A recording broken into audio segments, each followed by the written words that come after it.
أعوذ بالله من الشيطان الرجيم. بسم الله الرحمن الرحيم. يومئذ يود الذين كفروا وعصوا الرسول لو تسوى بهم الأرض ولا يكتمون الله حديثا.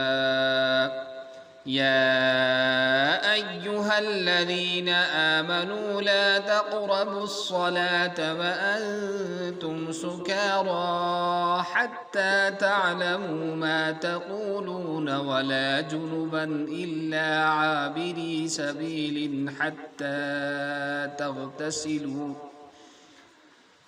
وإن كنتم مرضى أو على سفر أو جاء أحد منكم من الغائط أو لامستم النساء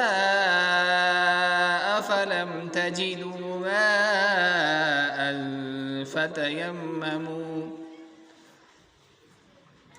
فتيمموا صعيدا طيبا فامسحوا بوجوهكم وأيديكم إن الله كان عفوا غفورا.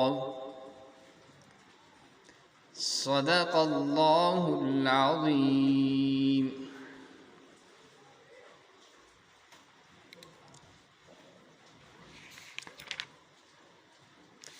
محترم سامعین، السلام علیکم ورحمۃ اللہ وبرکاتہ۔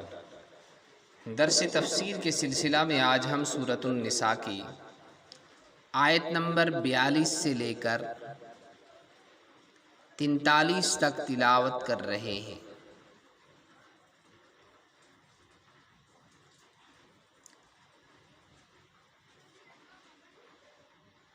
عربی زبان اور عربی قواعد اور گرامر سیکھنے کے لیے سبسکرپشن لنک میں جا کر ہمارے دوسرے چینل اقرا چینل مفتی عبداللطیف قریشی القاسمی کو بھی آپ سبسکرائب کر لیں، تاکہ عربی بول چال، عربی زبان لکھنے اور پڑھنے میں بھی آپ کو مہارت حاصل ہو جائے۔ یہ اللہ کی زبان ہے، اللہ کے قرآن کی زبان ہے۔ جب تک اس کو ہم نہیں سیکھیں گے تب تک ہم اپنے اللہ کو اور رسول اللہ صلی اللہ علیہ وسلم کو اور آخرت کے حالات کو ٹھیک طرح سے نہیں جان پائیں گے۔ تو چلیے آج ہم پہلے ان آیتوں کا ہم مفہوم اور کچھ مختصر سی تفسیر عرض کرتے ہیں۔ کہتے ہیں کہ قیامت کے دن کافر لوگ جنہوں نے کفر کیا اور رسول اللہ صلی اللہ علیہ وسلم کی نافرمانی کی، وہ یہ چاہیں گے کہ ہم مٹی کے ساتھ مٹی ہو جاتے۔ دوسری جگہ بھی فرمایا یا لیتنی کنت ترابا، کاش کہ ہم مٹی بن جاتے۔ اسی طرح سے یہاں ولا یکتمون اللہ حدیثا کی جو کچھ کیا ہے دنیا میں اچھائی، فمن یعمل مثقال ذرۃ خیرا یرہ ومن یعمل مثقال ذرۃ شرا یرہ، اور یہاں بھی فرمایا ولا یکتم، اللہ سے کوئی بات ڈکی چھپی نہیں ہے، نہ چھپا سکے گا کوئی۔ نیکی ہوگی تو اس کا بدلہ اور اس کا اجر بھی مل جائے گا، برائی کی سزا بھی مل کر رہے گی۔ ایمان والوں کو تو اللہ تعالیٰ معاف کر دیں گے، لیکن بے ایمانوں کو اللہ میں معاف نہیں کریں گے، وہ تو ہمیشہ جہنم میں رہیں گے۔ اسی طرح سے جو بندوں کے حق تلفی کی ہے، کسی کا حق ضائع کیا ہے، تو ان کو ان کا حق دلوایا جائے گا، وہ معاف نہیں۔ ہاں، اللہ اپنی طرف سے ان کو معاوضہ دے کر معاف فرمائیں تو یہ بھی اللہ کر سکتے ہیں، اس پر بھی اللہ قادر ہے۔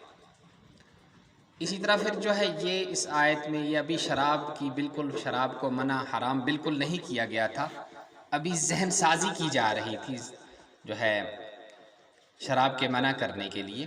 تو یہاں کہا گیا کہ نماز کی حالت میں مت پیو، یعنی جب نماز آپ پڑھو تو نماز کے حالت میں شراب کو مت پیو۔ یہ نہیں ہے کہ بس پہلے ہی پی کر رکھو اور جب آپ کو نشہ ہو تو آپ نماز نہ پڑھو۔ تو یہ ذہن سازی کی گئی تھی پہلی۔ اس سے ایک اور آیت ہے، اس میں فرمایا گیا تھا کہ اس سے تم نشہ بناتے ہو۔ تو جو صحابہ جن کے اللہ نے جیسے ابو بکر صدیق رضی اللہ تعالیٰ عنہ اور دوسرے صحابہ تھے، تو اور کچھ صحابہ تھے جنہوں نے اس کو بالکل اسی وقت چھوڑ دیا تھا کہ اللہ نے وہاں تو رزقاً حسنہ کہا اور اس کو نشے کی چیز کہا، لہذا ہم نشے کی چیز استعمال نہیں کرتے، اسی وقت چھوڑ دیا تھا کچھ صحابہ کرام نے۔ پھر دوسری جب ذہن سازی ذرا سی ہوگی اس کے بعد پھر یہ آیت آئی کہ نماز کے دوران مت پیو، اور پھر اس کے بعد دوسری جو ہے بالکل اس میں حرمت آئی کہ بالکل شراب کو اللہ نے حرام کر دیا ہے، لہٰذا شراب کا پینا حرام ہے، نجاست ہے، اور اس کو بالکل چھوڑ دو۔ صحابہ کرام نے بالکل چھوڑ دیا، حتیٰ کہ اگر کسی نے شراب کا پیالہ منہ کے ساتھ لگایا تھا تو اس کو وہاں سے واپس لے آیا، اور مدینے کی گلیاں میں شراب کے مٹکے اس طرح بہائے کہ جس طرح بارش کا پانی بہتا ہے۔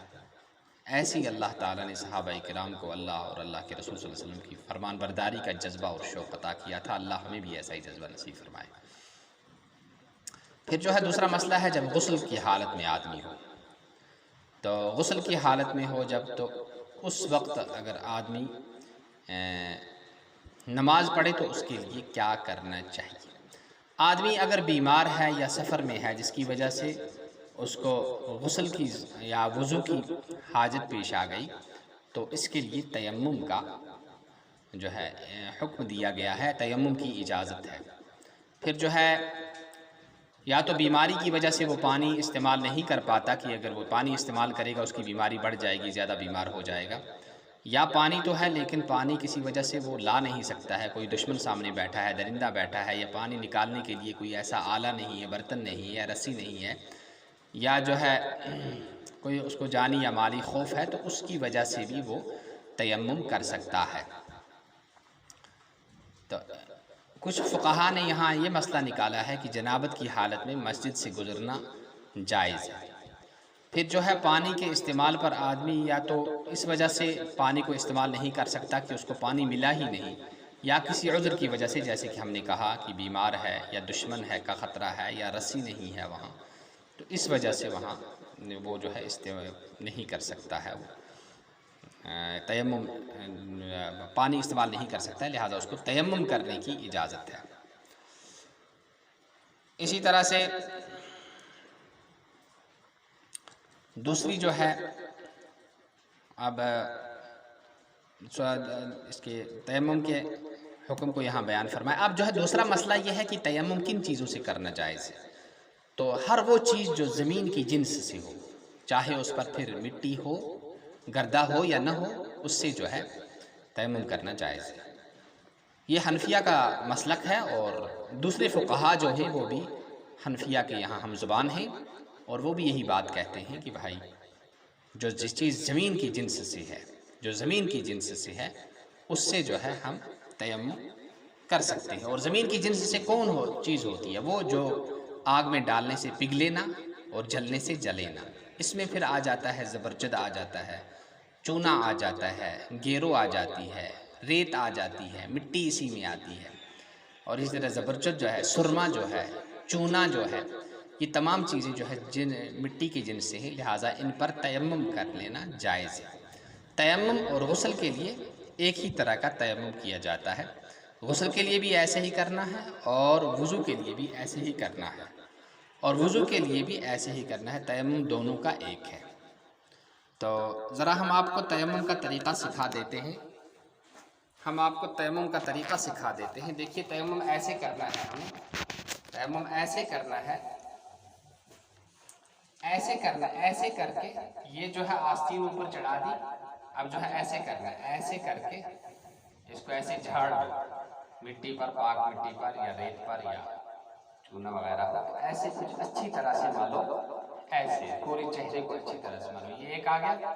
پھر جو ہے ایسے کرو، ایسے کر کے ایسے جھاڑو، یہ جھاڑنے کے بعد پھر جو ہے ایسے کرنا ہے، ایسے،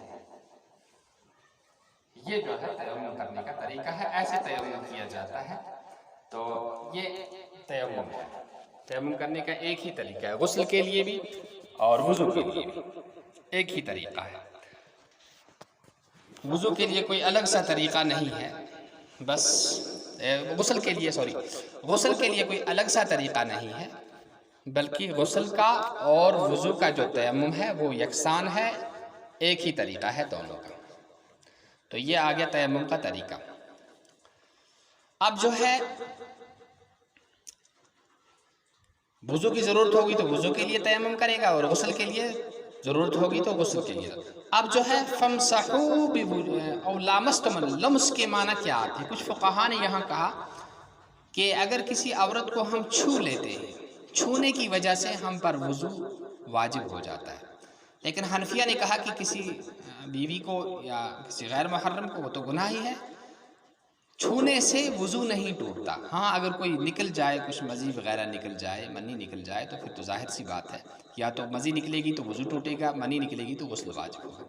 لیکن یہاں جو مراد ہے حنفیہ کے، جو یہاں مراد ہے حنفی مسلک میں جو مراد ہے وہ یہ ہے کہ یہاں سے جماع ہے، بیوی کے ساتھ ہم بستری کرنا مراد ہے، اس سے غسل واجب ہو جاتا ہے. اور اس کی تائید جو دوسری قرآن پاک کی آیت سے ہوتی ہے، او لامستم ان طلقتموہن من قبل ان تمسوہن، تم نے اگر ان کو طلاق دے دی، ان کو چھونے یعنی ان کے جماع کرنے سے، فنصف ما فرضتم، تو نصف مہر ملے گا. تو ظاہر سی بات ہے لمس سے مراد، یہاں لمس سے مراد جو ہے وہ جماع ہے، بیوی کے ساتھ ہم بستری ہے. تو حنفیہ کا مذہب جو ہے، ان کا مستدل جو ہے وہ زیادہ پختہ ہے.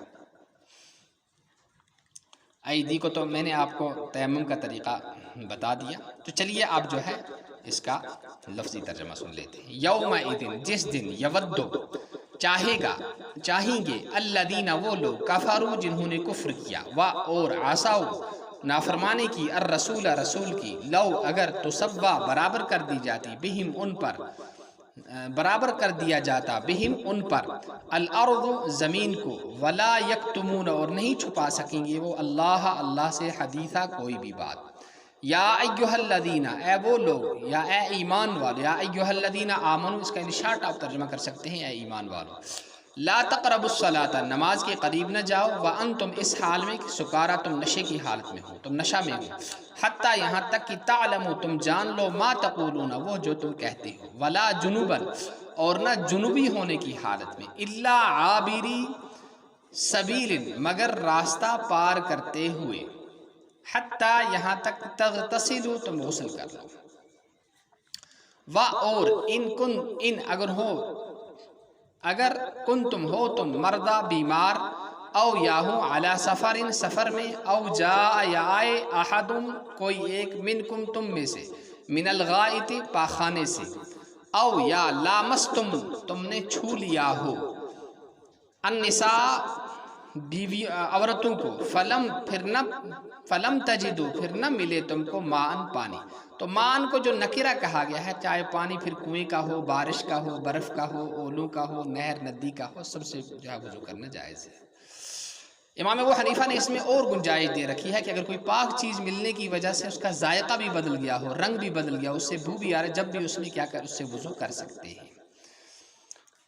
ہاں اگر گھاڑا ہو گیا ہے کہ بالکل وہ ادھر ادھر بہتا ہی نہیں، پھر تو وضو نہیں کرے. فتیمموا تو تم تیمم کرو، صعیدا طیبا پاک مٹی پر، فامسحوا پھر پھیرو تم، بوجوہ ہاتھوں کو، فامسحوا پھر پھیرو تم یا مسح کرو تم، بوجوہکم ہاتھ پھیرو تم اپنے چہروں پر، وایدیکم اور اپنے ہاتھوں پر، جیسے کہ میں نے تیمم کا طریقہ آپ کو بتا دیا. ان بے شک اللہ کانا ہے، غفوراً بڑا بخشنے والا، عفواً بڑا درگزر کرنے والا، غفوراً بڑا بخشنے والا. اللہ تعالی ہمیں قرآن کو سمجھنے، اس پر عمل کرنے اور اخلاص کے ساتھ اس کی نشر و اشاعت کرنے کی توفیق نصیب فرمائے. سبحان اللہ بحمدہ، سبحانک اللہم وبحمدک، نشہد ان لا الہ الا انت ونستغفرک ونتوب الیک. سبحان ربک رب العزۃ عما یصفون، وسلام علی المرسلین والحمد للہ رب العالمین. والسلام علیکم ورحمۃ اللہ وبرکاتہ.